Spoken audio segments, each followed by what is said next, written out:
Hello, in this video I will show you how to install Chat GPT Widget on Xiaomi 13T Pro. You have to start with opening your Google Play Store. Now click on search bar and type in Wally AI and click search. And now you can click install.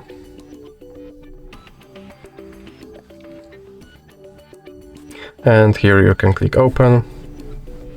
And now you can skip this introduction and you can click open permissions, and you have to find your AI assistant on this list, and you have to allow this app to display over other apps, and then click back and click back again. And now you can click start, and as you can see, here is your Chat GPT widget, and you can open him and tell him to do something. And as you can see, he responded. And if you want to remove him, just drag him into the X icon in the middle of your screen.